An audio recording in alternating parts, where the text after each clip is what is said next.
एक चिड़िया थी और उस चिड़िया का परिवार था। उसका एक अपना चिड़ा भी था, मतलब उसका पति। चिड़िया चिड़ा के साथ रहा करती थी। एक घोंसला था जंगल में, घनघोर जंगल था, कोई आता जाता नहीं। एक सुंदर सा घोंसला बनाया चिड़िया ने और अपने परिवार के साथ, अपने पति, चिड़िया, बच्चों के, उसके छोटे छोटे बच्चे घोंसले में आनंद से रहते। एक दिन ना जाने कहां से वहां एक शिकारी पहुंच गया, बहेलिया। बड़ा दुष्ट था, निर्दयी था वो बहेलिया। पूरे जंगल में वो ढूंढा, उसे कोई पक्षी ना मिला बहेलिया को। एक पेड़ की छांव में जाकर बैठा, लेकिन वो बहेलिया ना रास्ता भटक गया था।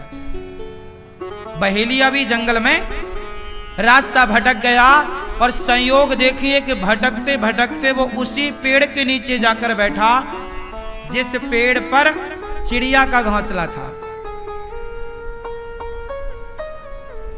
जब वो वहां बैठा तो वो भूख भूख चिल्ला रहा था, भूख लगी है, मैं मर जाऊंगा। पर वो जंगल में सुनने वाला कौन था?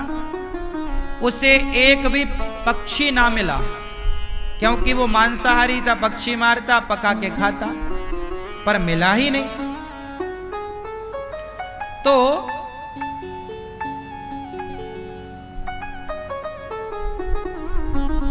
उस आदमी ने, जो बहेलिया था, जैसे तैसे उसने लकड़ियां समेटी और वहां पर आग लगाना चाहता था। अचानक पानी बरसने लगा और जब पानी बरसा तो सारी लकड़ियां हो गई गीली।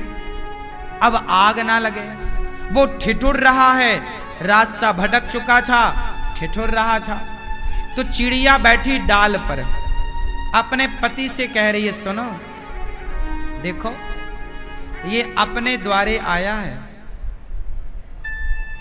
ये अपनी छाया में है और ये ठिठुर रहा है। आग लगाने जा रहा है, लग ही नहीं रही है, सारी लकड़ियां गीली, सारी घास गीली।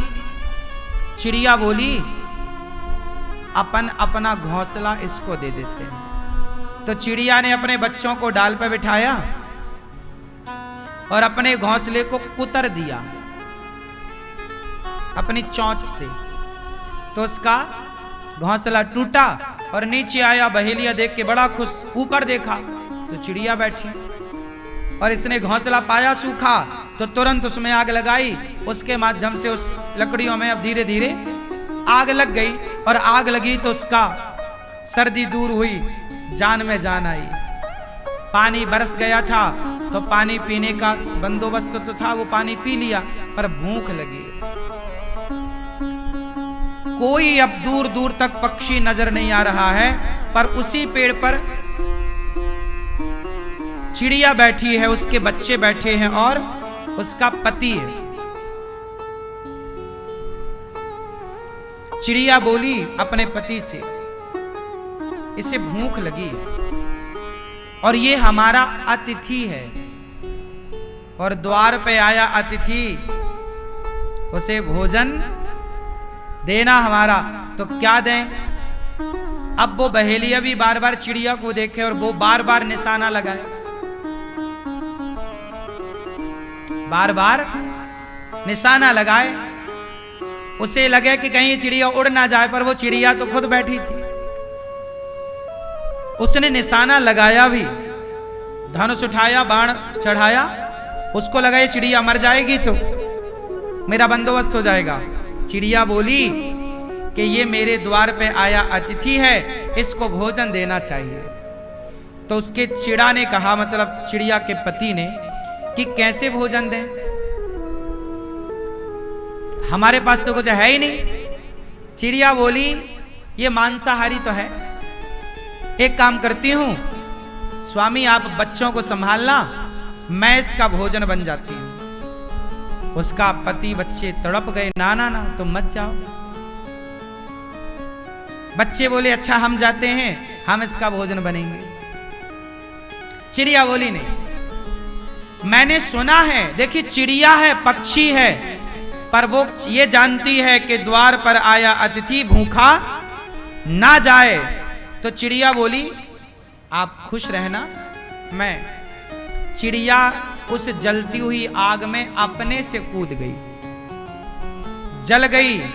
वो बहेलिया बड़ा खुश हुआ, उसे लगा कि ये गिर गई, और वो भूंज करके उसे खाया। जब उसकी भूख फिर भी ना मिटी, तो वो छोटे छोटे बच्चे बेचारे वो भी कूद गए। जब बच्चे कूद गए तो उसका पति वो भी कूद गया। पूरा परिवार, उसकी भूख ना मिट रही थी, बच्चे भी खा लिया फिर भी नहीं। तो उसका जो पति था चिड़िया का, उसको लगा कि मेरी पत्नी ने बलिदान दिया, इसका पेट भरने मेरे बच्चे कूद गए फिर भी इसका पेट ना भरा, तो फिर मेरी जिम्मेदारी है कि मैं प्रयास करूं इसका पेट भरने में। तो उसका पति, चिड़िया का पति चिड़ा भी कूद गया, और जब उसे खाया तो इसे डकार आई, तृप्त हुआ। तभी एक सुंदर सा विमान आता है आकाश मार्ग से, और उस आकाश मार्ग में वो चारों, चिड़िया, उसका पति और उसके दोनों बच्चे, एक सुंदर सा देवताओं की तरह रूप बनाकर, अब वो पक्षी के रूप से मुक्त होकर देवताओं की तरह सुंदर बनकर विमान पर बैठे। तो ये बहेलिया बोला आप कौन? तो पार्षद थे, विमान लेकर आए। उन्होंने कहा कि ये चिड़िया जिसे अभी अभी तूने खाया, ये उसका पति, ये उसके बच्चे। बोले ये सब कहाँ जा रहे? बोले ये सब वैकुंठ जा रहे हैं। क्यों? बोले इन्होंने पक्षी होकर भी द्वार पे आए अतिथि की सेवा की। जब ये किसी का पेट भरते हैं, तुम पापी हो, तुम तो पापी हो, तुमने हत्या करके जीवों को खाते थे तो तुम पापी हो, पर भले पापी हो। पर चिड़िया ने तो अपना धर्म निभाया, उसका धर्म है, मेरा धर्म है कि मेरे द्वार पे जो आएगा भोजन कराऊंगा। अब वो पापी है कि पुण्यात्मा ये भगवान जाने, मेरा तो धर्म है भोजन कराना। तो इन्होंने जब अतिथि का धर्म पूरा किया, गृहस्थ खा, तो देखो बिना जप तप के ये आज भगवान के धाम को दिव्य शरीर पाकर जा रहे हैं। इसका अर्थ ये पुराणों की चर्चा है। इसका मतलब ये हुआ कि आप किसी को भोजन कराते हैं तो उस भोजन कराने से वो व्यक्ति खुश हो ना हो खाकर, पर भगवान जरूर प्रसन्न होंगे उसकी तृप्ति से। इसलिए मैं बार बार एक बात दोहराता हूं कि अन्नदान सबसे श्रेष्ठ दान। अन्नदान के बारे में क्या बताएं हम आपको? यदि हाथी खाता है और हाथी को खिलाने वाला हाथी को खिलाता है, लड्डू आपने 1 किलो हाथी को दिए तो लड्डू कुछ खाएगा, हाथी कुछ गिराएगा। तो गिरे हुए कणों को जब चींटियां खाती हैं तो चींटियां खाकर तृप्त होती हैं। वह भी पुण्य हमें मिलता है कि चींटियों का पेट हम सबने भरा। इसलिए इंसानों का, पक्षियों का, पशुओं का, चींटियों का, सबका पेट भरना हम सनातनियों ने सीखा है। इसलिए हम सबके घर से पहली रोटी गाय की, आखिरी रोटी कुत्ते की, मुट्ठी भर दाना चिड़िया का, आटा चींटियों का, और द्वार पे कोई साधु संत आए तो पेट भर भोजन। यही परंपरा में हम लोग पले और बढ़े हैं। क्यों जी? हमारी संस्कृति में हमने बचपन से यही देखा। इसलिए गौरी गोपाल आश्रम में कोई भूखा ना जाए।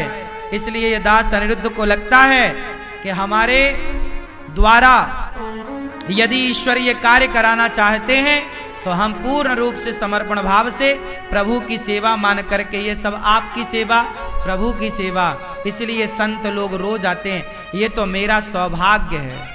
आपके दरवाजे में कोई एक साधु आ जाए ना, तो आप में से कुछ लोग कहते हो बाबा तुम कमा के खा नहीं सकते, लेकिन ये मेरा बड़ा सौभाग्य है। हे प्रभु, मैं प्रार्थना करता हूँ कि इस द्वार पर हजारों साधु रोज आए और हजारों साधुओं को रोज पेट भर भोजन यहाँ से दिया जाए। हे विधाता, हमें इस लायक बनाओ कि हम हजारों की नहीं लाखों की सेवा कर सकें।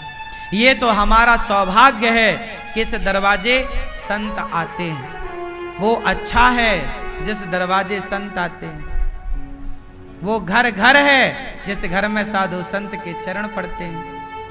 वरना वो घर घर कहाँ, जहां कोई साधु नहीं आए, ब्राह्मण नहीं आए, कोई भक्त नहीं आए, तो वो घर नहीं है, शमशान है। इसलिए ये तो मेरा बहुत सौभाग्य है कि संत लोग दास अनिरुद्ध के लायक समझते हैं।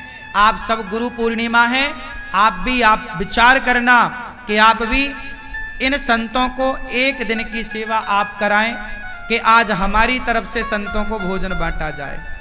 और एक एक संतों की सेवा आप रोज ले लो कि गौरी गोपाल आश्रम की सेवाएं हम सबको बांट कर करनी है। अच्छा बताओ, गौरी गोपाल आश्रम को आप अपना घर मानते हो कि नहीं? कितने लोग मानते हो?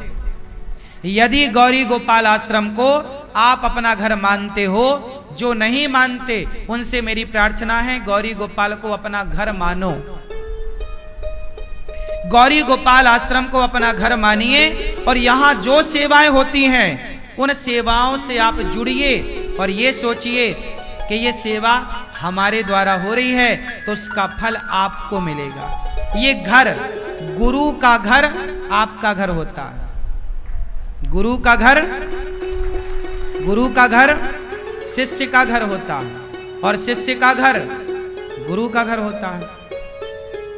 तो अब घर दो नहीं है, आपका घर और गौरी गोपाल ये घर, ये दो नहीं रहे। अब तो ये दोनों मिलकर एक हो गए। इसलिए हम सब एक होकर अब ये सेवाओं की जिम्मेदारी बांटें कि हम क्या कर सकते हैं गौरी गोपाल आश्रम के लिए। कितने संतों की हम सेवा कर सकते हैं? 2 संतों की आप कर लो, 2 संतों की आप कर लो, तो हजारों संत जो रोज आते हैं हो जाएगी। बच्चों का जन्मदिन आए तो गौरी गोपाल आश्रम है जहां संतों को भोजन आप अपने हाथ से बांटो। और यहाँ एक अच्छी बात यह है पारदर्शिता की कि यहाँ सारी सेवाएं आप अपने हाथ से कर सकते हैं, अपनी आंखों से देख सकते हैं। कुछ भी आप लोगों से छिपा हुआ नहीं है, सब आपकी आंखों के आगे है। तो आप भी संतों को भोजन, यहाँ रसोई चलती है। आप में से कितने लोगों ने आज प्रसादी पाई? आज गुरु पूर्णिमा है ना, सुबह से शाम तक अभी 40 से 50 हजार लोग अभी तक प्रसाद पा चुके। 40 से 50 हजार लोग अभी तक प्रसाद पा चुके। आपने भी देखा होगा अपनी तरफ से लाइन देखी, आप सबने प्रसाद पाया। प्रसाद अच्छा था कि नहीं? ये 12 महीने यहां ऐसे ही चलता। 25 से 30 हजार लोग तो रोज, अब वृंदावन में तो हजारों लोग रोज आते हैं और सबको पता है कि प्रसाद सबको गौरी गोपाल ही पाना है। तो ये देखो, सभी भक्तों की भीड़, सभी भक्तों का आशीर्वाद, सबको प्रसाद मिल रहा है। सभी भक्तों को आज ये प्रसाद की सेवा, आज आपको भी चाहिए कि एक दिन की ये सेवा आप भी लें। महीने में एक बार ये सेवा आप किया करो, 2 महीने में किया करो, 6 महीने में किया करो। 6 महीने में एक बार आप भी गौरी गोपाल भगवान का संपूर्ण रसोई सेवा अपनी तरफ से बंटवाओ, ताकि आपका धन हजारों भक्तों की सेवा में लग जाएगा, अन्नदान हो जाएगा। ये सेवा का कार्य है, करने लायक हो तो करना चाहिए।